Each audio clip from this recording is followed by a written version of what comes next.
Okay, folks, it's telling me I'm live, so I guess I'm live. I was just wanted to put up a quick live stream. Probably not going to take up too much time today because I just saw that Ethan Van Sciver is going live in about 15 minutes with his trash cast. So I know that's going to capture a whole bunch of people. And I didn't know whether he was going to have anything tonight or not. I just figured, oh, well, it looks like neither BTM reviews or trash cast is going to be on. I may as well come on. So anyway, super chats are available. You're probably not going to need them. I think everybody's going to get priority. And I wanted to talk about the responsibility of a reviewer because one of the things that we found out this week is just how powerful somebody's review can be towards propping somebody else. If you missed it, you can catch it on Ethan Van Sciver's channel. He's got a short video, basically showing how he was giving massive positive praise to Liam Gray's Dino King #1. He actually called it better than anything he himself had done for Comicsgate. He called Liam Gray's Dino King better than anything anybody in Comicsgate had done, and that includes John Malin, that includes Shane Davis, that includes freaking everybody out there, including Ethan himself. And I'm like, holy crap, that's high praise.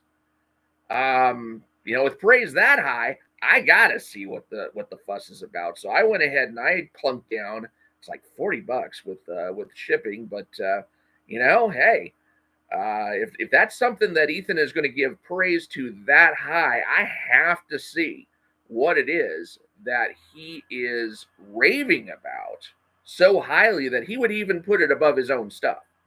I mean, that to me was pretty amazing right there. My gosh. He almost looked depressed. He almost looked depressed at the fact that he felt like his writing did not compare to Liam Gray's. So I'm looking forward to finding out what all the fuss is about. I don't know how long it's going to take to get here, and I'm sure I'll have other things to review in the meantime. But yeah, I've got a copy of Dino King #1 on the way now. So I'm looking at that. I'm looking at just how, and you should see Liam's reaction. I'm serious. Go watch that video. If I had a computer that I thought was capable of like an EFAP without crashing my computer. I mean, this thing's like a 10-year-old Windows 10 machine, and I've got to get myself a new laptop this year. I've got I've got some money coming in later from a CD that I think I'm going to be putting towards bumping up my tech game here. Because holy crap, I need to get new technology before this stuff just fries. I mean, it's bad enough that my 10-year-old car has a recall on it because it could just kind of explode at any minute. But this poor thing, this laptop I've beaten the hell out of, I'm thinking that I'm going to need to replace it and put it out of its misery pretty time soon. But yeah, I when you look at the emotion on Liam Gray's face when he is reacting to the fact that Ethan promoted his book, and he doesn't even know at first. I mean, you got to watch this video. He doesn't even know at first that it was Ethan who had promoted his book. He just woke up in the morning and found out that Dino King #1 had sold out, and he's just like, what the hell? What the hell happened? Because now he's thousands of dollars ahead from where he was before. And apparently that is a really significant amount of money to him. And now, having said that, I kind of want to look at the flip side of things. What happens if you get a really, really negative review?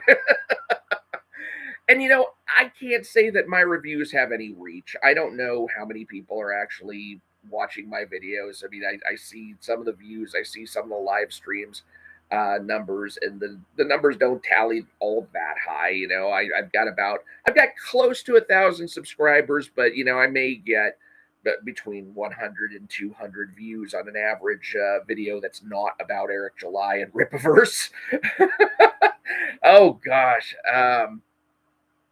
But one of the things that I came down like a ton of bricks on was Andy Smith's Kor-Drath: The Reckoning. Andy Smith's Kor-Drath: The Reckoning. Oh God. That one was like taking a boot to the face. Not in the sense of my review. I mean, in the sense of reading that thing, because I got partway through it. I have a video out called Kor-Drath: The Reckoning, a double page rejection slip or double page spread rejection slip, something like that. Go look at that and you'll see just how negative a review I can give, because that thing pissed me off so bad that I was just like, screw it. I'm not even going to give it a rating on a scale of 1 to 10. I just don't freaking care. And I am wondering, now with not just me, but whoever else out there reviewed it and possibly reviewed it poorly, how much that affected his sales, because Kor-Drath: The Reckoning brought in about $105,000, and Kor-Drath: The Awakening, which is the sequel to Kor-Drath: The Reckoning, it looks like it might only close out at about 40,000, and that's ISOM number 2 numbers, like right there. That's not terribly good, That's a rather horrible drop off. And one of the things that I remember feeling at the time when I was publishing that video, I honestly wondered if I should have published that video, because I thought to myself, people make money off of this stuff or they don't. People might wind up eating off of this stuff or not. I mean, look at the saga that's been going on with Dillard and Yellow Flash, where Dillard, has been having to take commission jobs and other things because he can't get any money for the project that he and Yellow Flash have partnered on. That just shows that you're talking about people's livelihoods here. When you're reviewing things, you're not just commenting on the quality, you're also determining how much people are going to make on those books. Your words are going to have an impact on somebody out there who is either going to buy or not buy based on that. And it cuts both ways too, because even if you give a positive review, you are encouraging people to check out that product, which means you are encouraging people to spend money on that product. It's kind of like I teased Ethan after he gave such a glowing review of Dino King #1. I went out and I paid $40 to get a copy on its way to me. And I told him, it's like, look, I swear to God, Ethan, if you just got me to spend $40 on a dog's breakfast of a comic, I mean, I have no idea what kind of quality this book is actually going to be. I saw some interiors of it, and I didn't really look at it as being, all that. And I think that's largely because Liam Gray's artwork is done in a manga type style, and that's not something that I've ever really cared for tremendously much when it wasn't coming straight out of Japan. But at the same time, that's something I can get over. What I really need to see, according to Ethan, is the quality of the writing that's in there, and that I will pay close attention to. So now, but it's a matter of, Ethan wound up drowning this book in high praise so that it sold out. I mean, he basically reached into his fans' wallets and pulled out money to throw Liam's way. And that is part of the power that a reviewer has. And likewise, it is equally within his power to basically cockblock that money and basically say, hey, you're not getting any money from my fans over this. You can absolutely shut down some people's desire to buy a product by giving it a horrible negative review. And when you've got that, it's like that's one of those, that's enough to make Peter Parker shiver with that whole "with great power comes great responsibility" thing. Oh my gosh, I got a super chat from Andrew Rowland. Thank you so much. If EVS got a hold of my King of Justice comic and he craps on it to oblivion, his followers won't do their own research and just take him at his word, and I'll be ruined. That is the power that some people have. And it's a scary, scary thing. And that's one of the reasons, I guess, why I'm not all that pleased with all of the just sheer hate that he pours on ISOM #1, or I mean, and well, ISOM #2 deserves whatever he gets. I mean, that piece of crap was like garbage. It was humongous dumpster fire. But it's hard to take him seriously about his reviews if all he does is just try and I don't know a better word than hate fuck the hell out of that book. I mean, with ISOM #1, I thought it was a poorly done book overall. It was painful to read, but at the same time, I thought it showed promise. And Ethan just basically is trying to light it on. It's almost like if he could get as many copies as he could for free and light it on fire, he probably would. What else did you have to say, Andrew? He said, imagine if EVS shitted on my comic. Yeah, because of his influence, his followers won't do their own research and will just take him at his word, and I'd be wrong. Yeah, exactly. So, goodness gracious. I mean, I'm just, and that's the thing. I mean, I wonder, and this is one of the things that I kind of wonder about, is if Eric July had not made $3.7 million on his ISOM #1, would people be so inclined as to crap on the Rippaverse in general as hard as they have been? Would they be willing to say that, these books are garbage to the extent that they have been, had he not made that heavy initial windfall? And there are some people who say that they would. There are some people who say that they would just because, they want to be, completely honest in their reviews. But I kind of get the feeling that people feel free to unleash as much hatred as they have on those books, including, the books that he didn't directly write, like Alpha Core #1 and, this upcoming Yaira #1, because they did not, because they don't have to worry about him not eating. I mean, I would think, obviously, we must all think that he's at least stashed enough away that, he's going to be, if not comfortable, then secure in his finances for a while. He's not going to have a problem. He's going to be publishing these comics and possibly some music in the future, and he's not going to have that big of a problem moving forward. But what if he'd only made a couple $100,000 off of ISOM #1? That still would have been impressive numbers for a first timer, especially a first timer with no writing experience whatsoever. But would people have come down as hard on it as they have, knowing that, hey, if we wind up cutting his sales in half on this next go round, what if that means he doesn't eat? What if that means he's not able to make a payment somewhere that's really, really important?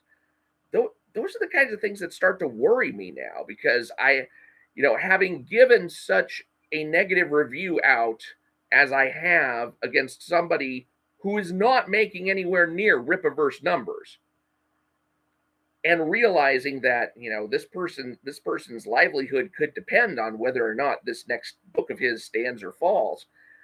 Those are the kinds of things that kind of just make me shiver. Andrew Rowland says, thus why I'm very hesitant to ask EVS to read and talk about it, because knowing he's not a fan of anime style and I'm not the most detailed artist in the world. I just don't stand a chance. And Andrew continues, and best to completely avoid him and let the readers decide for themselves. I mean, yeah, I mean, you kind of want to target who you think is going to like your book.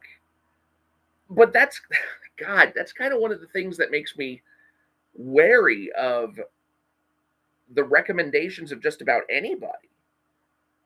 Because if that person is associated with other writers, other artists, etc., um, then you're going to want some kind of reciprocity there. You know, as much as Ethan says that he is, you know, honor bound to give an honest review, when you are bringing people onto your channel to promote their work, and you know what are you going to do? Are you actually going to honestly review that work? Are you going to expect them to let you on to promote your work if you've given them such a negative review? What actually does go on in those kind of back rooms when they're talking with each other and saying, you know, you really could have done better on this, or you could have done better on that? Does that actually go on behind the scenes? I don't know. I don't know what goes on behind the scenes back there. I'm not privy to all that.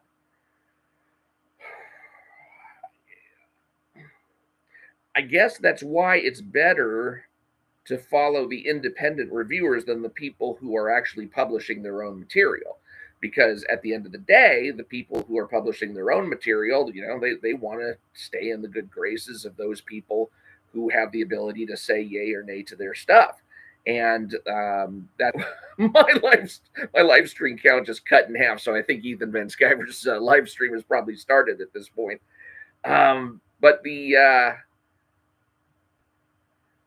it reminds me of how Ethan reacted to Eric July's Night Letter, because he was really and thoroughly worried for a few months there about how his audience was going to respond to the negativity that he was actually starting to feel toward Eric July and toward the Rippaverse books.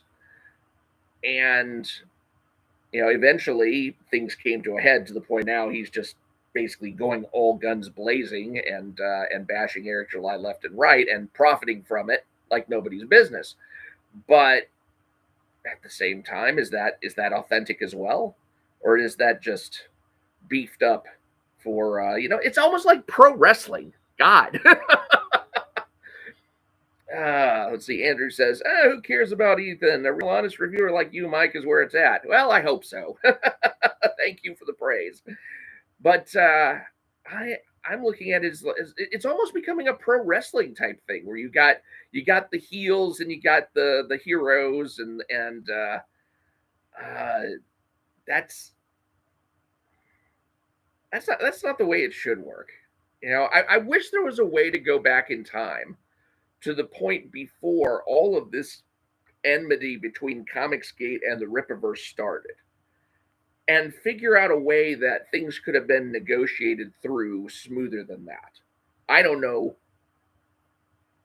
I don't know what that would have required. I mean, definitely more humility on Eric July's part, where he could accept criticism, but also more understanding on, I guess, the part of the Comicsgaters who just don't know where Eric July's coming from on some of that stuff. I mean, I'm sure he's faced a lot of discouragement in his life from people, you know, mocking him for this and that. And yeah, the mockery is coming fast and furious even now. And especially when he's making, you know, he's making some bad decisions. He's making some choices that he really shouldn't have made, like to make the Yaira live action trailer. That was just a horrible mistake all around.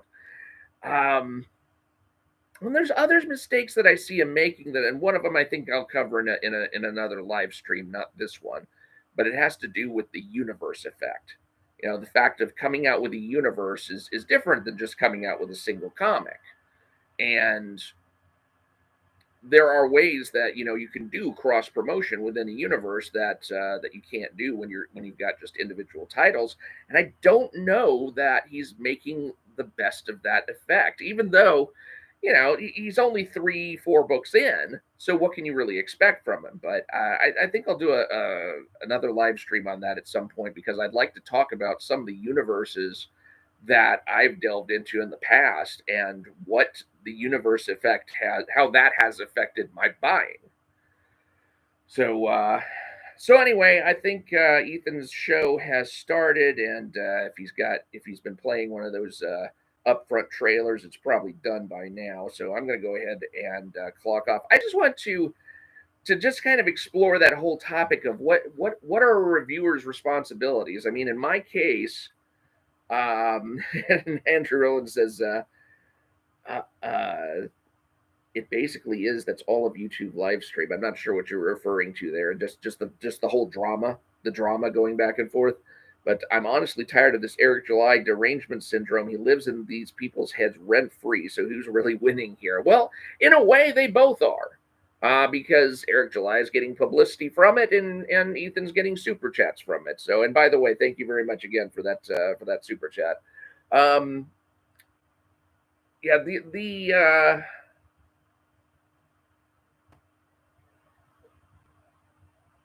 the enmity is starting to wear on me. I know the enmity is starting to wear on me too. So it's one of those things where I've gotten to the point where I skip whole episodes of Trashcast sometimes, because sometimes it just features things that I'm just not interested in seeing.